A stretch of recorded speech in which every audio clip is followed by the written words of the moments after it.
सबै फेसबुक हेर्नुभएकामा मेरो नमस्कार छ। आज चाहिँ प्रचण्ड कमरेडले चाहिँ कुलमान घिसिङलाई चाहिँ साटिदिनु भएछ। मलाई लागेको थियो उहाँले कहिले साट्नुहुन्छ, कुन दिन चाहिँ आफ्नो असली रूप चाहिँ देखाउनुहुन्छ भन्ने लागेको थियो। आज देखाइदिनु भएछ। टीआरसी भन्ने थाहा छ, संक्रमणकालीन न्याय सम्बन्धीको जुन विधेयक छ, त्यो विधेयकलाई हुबहु पास गर्न खोजिराख्नु भएको थियो। मैले पहिला जस्तै यो विधेयक भनेको के हो भनेर नेपाली जनताले बुझ्नुपर्छ यो कुरा। त्यही भएर म अहिले फेसबुक लाइभमा जोडिएको छु। यो संक्रमणकालीन न्याय सम्बन्धीको विधेयक भनेको धेरै पहिला आएको थियो संसदमा। हामी संसद भएको भर्खर सुरुवातमा आएको थियो। त्यतिखेर प्रचण्ड प्रधानमन्त्री हुनुहुन्थ्यो र मेरो पार्टी स्वयं त्यसमा सरकारमा सामेल हुँदाखेरि मैले त्यसको विरोध गरेको थिएँ त्यतिखेर। अहिले गएर संसदको रेकर्डमा तपाईँले हेर्न सक्नुहुन्छ। त्यो भने के हो भनेपछि संक्रमणकालीन न्याय सम्बन्धीको टीआरसीमा एउटा दुईटा चारवटा मुद्दाहरू छन्। विशेष गरेर पहिलो मुद्दा के छ भने जस्तै गैर न्यायिक हत्याहरू गरिए नि जुन युद्धको बेला, तिनीहरूलाई माफी दिने भन्ने छ क्या। सरकार पक्षले गरेको होस् चाहे विरोधी पक्षले गरेको। जस्तै उदाहरणका लागि सरकार पक्षबाट कसलाई हत्या गरियो, त्यतिखेर मैना सुनारलाई हत्या गरियो। त्यतिखेर सरकार काङ्ग्रेसहरूको थियो। मैना सुनारको हत्या गरियो काभ्रेको 5 खालमा नेपाली सेनाद्वारा हो। त्यो पनि छुट गर्ने। अनि त्यसै मुक्तिनाथ अधिकारी, उदाहरणका लागि मुक्तिनाथ अधिकारी मारिएका, जस्तै लमजुङमा मुक्तिनाथ अधिकारी टिचर थिए, माओवादीले हातखुट्टा बाँधेर काटेर मारेर फालिदिए। अब उनीहरूलाई पनि मुद्दा नलाग्ने बनाउने भनेर यिनीहरूले एउटा नयाँ कानुन ल्याएका छन्। त्यो कानुन पास भएको थिएन। अहिलेको कानुनले के भन्छ, पुरानो कानुनले के भन्छ, मुक्तिनाथ अधिकारी युद्धमा सामेल थिएनन्। उनी न सरकार पक्षबाट थिए न उनी विरोधी पक्षबाट थिए। मैना सुनार जो काभ्रेको 5 खालमा हुनुहुन्थ्यो, उहाँ पनि के हुन्थ्यो, न उहाँ माओवादी पनि होइन, उहाँ सरकार पक्षको मान्छे पनि होइन। दुईटै निहत्या नागरिकहरू मारिए। सरकार पक्षले पनि मार्यो र विरोधी पक्षले पनि मार्यो है। अनि त्यो मारिसकेपछि त्यो चाहिँ अहिलेको विधान, अहिलेको कानुनमा के भन्छ भने त्यसरी मार्न पाइँदैन। त्यो मार्यो भने हत्याको मुद्दा लाग्छ। ज्यान मार्ने उद्योगमै मुद्दा चल्छ अहिले पनि। जसरी मैना सुनवारलाई मार्ने ती नेपाली सेनाका हत्याराहरू हुन्, ती नेपाली सेनाका केही अफिसर र जवानहरू हत्यारा हुन्, तिनीहरूलाई पनि मुद्दा चल्छ। र माओवादीले बाँदरमुडेमा जुन बम पट्काएर हजारौँ सयौँ नागरिकहरूलाई हत्या 43-47 जना, कति 40 देखि 45 जनाको त हत्या नै भयो। अनि बाँकी रहेका कति मान्छे मरे। जस्तै उदाहरणका लागि त्यहाँ केही मान्छे घाइते भए, जो अहिले पनि जीवन बाँच्न गाह्रो छ। तीहरू कुनै सेना प्रहरीहरू थिएनन्। ती मान्छेलाई मार्ने माओवादीलाई पनि कारबाही हुनुपर्छ। अर्थात् सत्ता पक्षबाट, सरकार पक्षबाट मैना सुनवारलाई मार्नेलाई पनि कारबाही हुनुपर्छ भनेर त्यो चाहिँ कानुन पहिलेदेखि नै बनाएको छ, राजाका पालादेखि नै। त्यसमा मार्न पाइँदैन। त्यसमा अहिले पनि मुद्दा चल्छ। अब यिनीहरूले नयाँ कानुन के ल्याउन लाग्यो भने यी दुईटै हत्या गरेका मान्छेलाई चाहिँ जेल हाल्न नपाउने, उनीहरूलाई चाहिँ मुद्दा चलाउन नपाउने, चाहे मैना सुनारका हत्यारालाई पनि पक्राउ गर्न नपाइने, अनि चाहिँ तपाईँको कसका हत्यारालाई पनि पक्राउ गर्न नपाइने, बाँदरमुडे घटनाका माओवादी बम पट्काउने माओवादीले पनि हत्या गराउन नपाउने, गोर्खा भुजेलका अहिले पनि हाम्रो गङ्गामाया अधिकारीका छोरालाई मार्नेलाई पनि पक्राउ गर्न नपर्ने, एउटा शिक्षक भएका मुक्तिनाथ अधिकारीलाई पनि पक्राउ गर्न नमिल्ने, सत्ता पक्षले पनि निहत्या नागरिकलाई जसरी हत्या गरेका छ, जो माओवादी नै भएका छैनन्, तिनलाई पनि कारबाही नगर्ने, र जो माओवादीले सरकार पक्षमा सहभागी नभएका जो सर्वसाधारण मान्छे मारे तिनलाई मार्नेलाई पनि कारबाही नगर्ने भनेर अहिले नयाँ कानुन ल्याए। अहिलेसम्म भएको कानुनले के गर्छ भने यी दुईटैलाई मुद्दा चलाउँछ, जेल हाल्न मिल्छ हैन। त्यो चाहिँ कसले मानेको थिएन भने नेकपा एमाले मानेको थिएन। किनकि एमाले त्यतिखेर सरकारमा थिएन। सरकार पक्षको सरकारमा नेपाली काङ्ग्रेस थियो। स्वयं शेरबहादुर देउवाजी त्यतिखेर प्रधानमन्त्री हुनुभएको थियो पटक पटक। त्यो भएर सत्ता पक्षको जति पनि दोष हुन्छ त्यो चाहिँ शेरबहादुर देउवा काङ्ग्रेस सभापतिलाई लाग्थ्यो। तर माओवादी चाहिँ विरोधी पक्ष भएको हुनाले, त्यतिखेर युद्धमा गएको हुनाले, अनि माओवादीलाई चाहिँ के लाग्थ्यो भने विरोधी पक्षको त्यो मुद्दा लाग्थ्यो। माओवादीका धेरै नेता, बाबुराम भट्टराई जस्तो अहिले पूर्व सभामुख अग्नि प्रसाद सापकोटा अहिले पनि मुद्दा फिकेबिराख्नु भएको छ। कृष्णबहादुर महरा, जनार्दन शर्मा, यिनीहरूलाई मुद्दा छ। स्वयं बाबुराम भट्टराईलाई पनि मुद्दा छ यो। किनभने गोर्खाको भुजेलका गङ्गामाया अधिकारीको छोरालाई चितवन नगोली हानेर मारे हुनाले, जो कुनै पनि सर्वसाधारण नागरिक थिए। त्यस्तै नेपाली काङ्ग्रेसका त्यतिखेरका गृहमन्त्रीहरू, त्यतिखेरका प्रधानमन्त्रीहरू, र त्यतिखेरका सेनाका केही अधिकारीहरू यिनीहरूलाई पनि मुद्दा छ अहिले पनि अदालतमा। अब यो मुद्दा एमाले चाहिँ त्यतिखेर संलग्नता थिएन, किनभने सरकारमा पनि थिएन, विरोधी पनि थिएन भने एमाले यो कुरा रोकिराखेका थियो। एमाले लगायत हामी सबैले यसलाई रोकिराखेका थियौँ। तर एमाले अहिले के गर्यो, कुलमान घिसिङलाई हटाउनका लागि चाहिँ प्रचण्डले मान्नु पर्यो। प्रचण्डले मानेर अहिलेका प्रधानमन्त्री केपी शर्मा ओलीज्यूका सालालाई नियुक्ति गर्नु पर्यो, हितेन्द्र साक्यलाई। त्यसको बाधक चाहिँ को भएको थियो, माओवादी भएको थियो। अनि माओवादीले आज के गरे, तिमीहरूको टिआरसी पास गरिदिन्छौँ, हुबहु जस्ताको तस्तै पास गरिदिन्छौँ, तिमीहरूलाई मुद्दा चलाउँदैनौ हैन, तर तिमीहरूले चाहिँ कुलमान घिसिङलाई चाहिँ हटाएपछि चाहिँ विरोध गर्न पाउँदैनौ, त्यो चाहिँ तिमीहरूले विरोध गर्नु हुँदैन भनेर आज सम्झौता भयो। र त्यसमा चाहिँ सूचक अनुगमन गर्ने भनेर एउटा टिम बनाए। अहिले पनि पत्रिकामा हेर्न सक्नुहुन्छ तपाईँले। त्यसमा टिम के बनायो भने त्यसमा माओवादीबाट 2 जना मान्छे, खिमलाल देवकोटा माओवादीका पूर्व सभासद पनि हुनुहुन्छ, सायद अहिले पनि सांसद हुनुहुन्छ कि मलाई त्यतिसम्म ज्ञान छैन। खिमलाल देवकोटा उहाँ कानुनविद पनि, कानुन लेखन गर्नुहुन्छ, तर आतंकवादी कानुन मात्रै लेख्नुहुन्छ उहाँ, खिमलाल देवकोटाजी। र त्यसै गरी शक्तिबहादुर बस्नेत, माओवादीका शक्तिबहादुर बस्नेत पहिलाका मन्त्रीजी, 2 जना चाहिँ माओवादीको टिमबाट। नेकपा एमालेबाट अग्नि खरेल, महाधिवक्ता भइसकेका मान्छे अग्नि खरेल नेकपा एमालेबाट, र नेपाली काङ्ग्रेसबाट चाहिँ अहिलेका बालवाला गृहमन्त्री रमेश लेखक भएर आज एउटा टिम बनाए यिनीहरूले। भने अब देशलाई के गरे, अनि त्यही भएर एउटा गीत के बन्यो, कमरेड प्रचण्ड साह्रै नै बाठो छन्, टिआरसीसँग कुलमान घिसिङ पो साँटेछन् यिनीहरूले, आज साँटेर आए।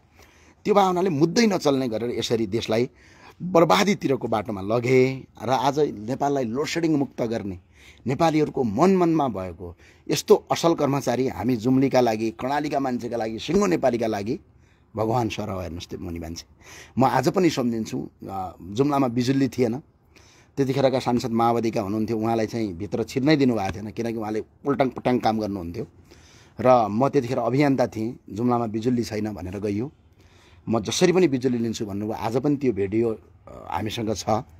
उहाँले भाषणमा पनि बोल्नुभयो, ज्ञानेन्द्रजी आउनुभयो, कर्णालीमा बिजुलीका लागि हामी पहल गर्छौँ भन्नु, हामी छलफल गऱ्यौँ।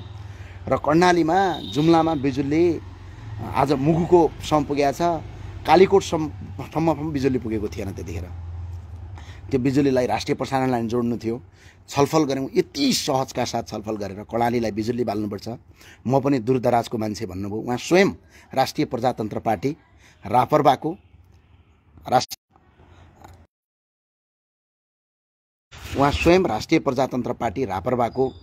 नेता, पूर्व गृहमन्त्री बुद्धिमान तामाङको ज्वाइँ हुनुहुन्छ कुलमान घिसिङ।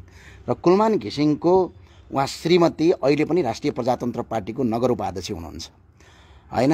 अब तर एउटा काम गर्ने मान्छे हो, कुलमान घिसिङ चाहिँ स्वतन्त्र हुनुहुन्छ, कुनै पार्टीमा हुनुहुन्न। अनि तर त्यसपछि पनि हामीले यस्तो सहकार्य गर्नुभयो, यस्तो छलफल गर्नुभयो हैन। हाम्रो राष्ट्रिय प्रजातन्त्र पार्टीको उपाध्यक्ष बुद्धिमान तामाङको आफ्नै ज्वाइँ हुनुहुन्छ, र अहिले बुद्धिमान तामाङ हाम्रो सांसद पनि हुनुहुन्छ, पूर्व गृहमन्त्री पनि हो। र उहाँको श्रीमती अहिले राष्ट्रिय प्रजातन्त्र पार्टीको नगर कमिटीको उपाध्यक्ष हुनुहुन्छ। तर कुलमान घिसिङ चाहिँ स्वतन्त्र व्यक्ति हुनुहुन्थ्यो, कुनै पार्टीमा हुनुहुन्थेन है। र मैले त्यो कुनै ब्लेम गर्न मिल्दैन, सत्य कुरा बोल्नुपर्छ। अनि त्यसपछि जुम्ला लिँदाखेरि यस्तो राम्रो छलफल गर्नुभयो। र अहिले पनि याद छ मलाई, हामीले छलफल गऱ्यौँ, निर्देशकहरू राख्यौँ, सबै राख्यौँ। र हाम्रै कार्यकालमा अहिले जुम्लामा राष्ट्रिय प्रसारण लाइन पुग्यो। अहिले गाउँ गाउँमा पोल हाल्दैछौँ। 7 खर्बको बिजुली स्वयं जुम्ला जानुभयो मसँग।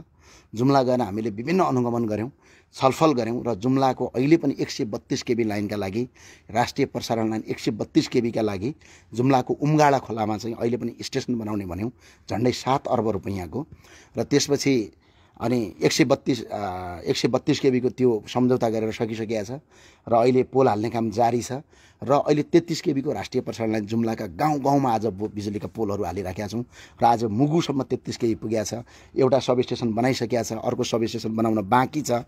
हो यसरी मिलेर काम गरेर दूरदराजलाई पनि बिजुलीले अन्धकारलाई उज्यालो बनाउनुपर्छ भन्नुभएको थियो। र अस्ति मलाई फोन पनि गर्नुभएको थियो, धन्यवाद उहाँलाई, फोन अस्ति गर्नुभएको थियो, तपाईँले संसदमा कुरा उठाउनु भयो भनेर।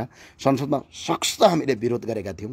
त्यस्तो काम गर्ने मान्छेलाई आज एउटा राजनीतिक मुद्दामा साटफेट गरेर नेपाललाई फेरि अन्धकारको बाटोमा लिने प्रयास भएको छ। मेरा दाजुभाइ हो, राति म अहिले लाइभमा आउनुपर्ने कारण केही थिएन।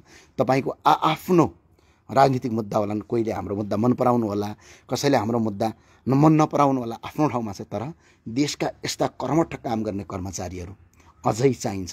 पहिलोपटक पनि उहाँलाई हटाउँदाखेरि हामी अभियन्ता थियौँ, तर हामीले सडकमा आन्दोलन गऱ्यौँ, कैयौँ साथीहरू घाइते भए, तर फेरि सरकारले पुनःनियुक्ति गर्यो। यदि आन्दोलन नभएको भए पुनःनियुक्ति गर्दैन थियो। अहिले सरकारले स्वयं माओवादीका अध्यक्ष प्रचण्डसँग साटफेट गरेर यो कुरा गरेको छ। अब केही बदमासहरूलाई यो कुरा भरम लाग्छ, गएर अहिले युट्युब हेरे हुन्छ, तिमीहरूले मजाले हेरे हुन्छ। अब एउटा नेपालमा समस्या के छ भने नेताहरूले देशै बेचे पनि सही हो भन्ने मान्छेहरूका कारणले गर्दा नै यो देश अहिले बर्बादमा छ। मैले पनि केही कुरा गलत गरेँ भनेपछि मेरो पनि विरोध गर्नुपर्छ, तर आफ्नो नेता यो किन भइराखेको छ भने स्थानीय तहमा चाहिँ यिनीहरूका कार्यकर्ता छन्, कोही वडा अध्यक्ष छन्, कोही वडा सदस्य छन्, कोहीले ठेक्का पाएका छन्, कोहीले पेन्सन खाएका छन्, कोहीले गाडी चढिराखेका छन्, कोहीले मोटरसाइकल चढिराखेका छन्, कसैले लुट गरेका छन्, कोही सुन तस्करमा छन्। अनि यी मान्छेहरू चाहिँ आएर गलत कुराहरू चाहिँ सत्य कुरा पनि नपच्याएर गलत कुरा गर्छन्। तर सत्य मान्छेहरू को हुन् भने जो कुनै पनि यी नेताहरूको कलो खाँदैनन्, कसैले पनि यी नेताहरूको केही गर्दैनन्, कसैले पनि आफ्नो परिश्रमले खान्छन्। ती मान्छेले बोलेको कुरा सत्य हुन्छ, तर यी कलो खानेहरूले बोलेको कुरा सत्य हुँदैन है। यो जो कलो खानेहरूले बेला बेला बोलिरहन्छन् नि त, त्यो जस्तो मैले यसो फेसबुक प्रोफाइलभित्र खोजेर हेर्ने हो भने के हुन्छ भने माओवादीको नगर कमिटी अध्यक्ष हुन्छ। आज एकजना हुम्लाको माओवादी केटोले मलाई के भनेछन् भने ए ज्ञानेन्द्र साहब बच्चादेखिको साथी हो मेरो भनेर झुटो मुद्दा फैलाछन्। एकजनाले काम गर्नेले म र ज्ञानेन्द्र सँगै सिए पढेको भनेर भन्नसम्म भ्याए। यतिसम्म यिनीहरू झुटो बोल्छन् होइन, यतिसम्म प्रोपागान्डा गर्छन् जब हामीले जीवनमै देखेको हुँदैन हो यो गर्छन्। तर सत्य कुरा यिनीहरूले भनेको केही विश्वास मान्नु हुँदैन, किनभने यिनीहरू बिक्रीमा हुन्। भोलि प्रचण्डले पैसा दिन छोडे, यिनीहरू स्थानीय तहमा चुनावमा पैसा आउन छोड्यो, अलिअलि कमाइ खान छोड्यो, अलिकति तस्करी छोडियो भनेपछि प्रचण्डलाई पनि बलि गाली गर्न सुरु गरिहाल्छन् यिनीहरूको भरोसा गर्नुपर्ने केही कारण छैन। तर भरोसा कसको गर्नुपर्छ भने जो मान्छे इमान्दारका साथ आफ्नो परिश्रमले खान्छ, त्यो मान्छेले केही अलिकति भन्यो भने हामी डराउनुपर्छ। ओहो मैले काहीँ गलत गरेँ कि क्या हो, मैले केही अप्ठ्यारो गरेँ कि क्या हो, किनभने एउटा इमान्दार मान्छेले चाहिँ मेरो विरुद्धमा किन बोल्यो त, कहीँ न कहीँ मैले गलत गरेँ कि भनेर हामीले सोच्ने हो। अब यस्ता यी लुटेराहरूले बोलेमा केही पनि समस्या हुँदैन, किनभने उनीहरू त्यो पेइड हुन्, उनीहरू पेइड कार्यकर्ता हुन्, पैसा खाएर मालपानी खाएर अब त्यो पछाडि अब आफै आफ्नो ज्यानमा आफै गोली हानेर मरे यिनीहरू प्रचण्डका छोराछोरीलाई यो देशको सर्वसत्तामा पुग्न। आज हेर्दा प्रचण्डको कति परिवार मजाले मोज गरिराखेका छ, तर आज ती तामाङका छोरा, ती दलितका छोरा, ती मेरा जुम्ला हुम्लातिर दुर्गमका गरिबका छोराछोरीहरू आज पनि हेर्नु त कसैको हात छैन, कसैको खुट्टा छैन। बिचरा आज रुकुम सबभन्दा बढी माओवादी प्रभावित क्षेत्र रुकुम हो। आज रुकुमको हिजो एउटा हेर्नुहोस् त, त्यो हेर्ने कथामा एकछिन हेर्नुहोस् त, पैसा तिरेर अमेरिका गए, अमेरिकामा बाँधेर नेपाल पठायो होइन। आज त्यस्तो हालत छ। अहिले पनि तपाईँको जाने हो भने कति घाइते छन्, कति अपाङ्गा छन्। स्वयं प्रचण्डजीको बडीगार्ड अहिले भारतको सिमलामा तपाईँको पासो लगाएर मर्नु पर्यो युद्धकालको होइन। त्यो किनभने त्यस्तो कुरा भइरहन्छ, किनभने त्यो चाहिँ कस्तो भने यदि उनीहरूको बुद्धि भइदिएको भए, सही ठाउँमा भइदिएको भए त यी मान्छेले हामीलाई झुटो कुरा गरिराखेका छन्, हामीले पत्याउनु हुँदैन भन्थे। ती चाहिँ सही मान्छे थिए, एउटा देशको सपना बोकेर लडे, त्यसलाई म अहिले पनि सम्मान गर्छु। तर जो अहिले छन् नि यी चाहिँ पैसामा बिक्री भएका हुन्। पैसामा बिक्री भएको कुनै त्यो विश्वास मान्नुपर्ने कुनै कारण छैन, किनभने यिनी पैसा हो। अहिले प्रचण्डले पाल्दासम्म हो, प्रचण्ड पालेनन् भने भोलिपल्ट दिन यता आइहाल्छन्। फेरि यिनीहरू कस्ता हुन्छन् भनेपछि हिजो राजाको शासन सत्ता हुँदाखेरि राजावादी थिए फेरि यिनीहरू है। अनि बिस्तारै बिस्तारै यी काङ्ग्रेस भए, अनि काङ्ग्रेस भइसकेपछि बिस्तारै फेरि एमाले भए, एमाले पनि टाटपटन लाएर अहिले प्रचण्ड भएका छन्। अब प्रचण्डले पनि खान दिएन भने फेरि अन्त गइहाल्छन्। यिनीहरूको केही भरोसा हुँदैन। त्यो भए हुनाले यिनीहरूका कुरामा लाग्नुपर्ने कुनै कारणै छैन। त्यो भए हुनाले अहिले सिधा कुरा चाहिँ के छ भने प्रचण्डले कुलमान घिसिङलाई आज साटे र यसको हामी घोर विरोध गर्छौँ। कुलमान घिसिङलाई हुबहु त्यहाँ जसरी पनि नियुक्ति दिलाउनुपर्छ। हस्, धन्यवाद।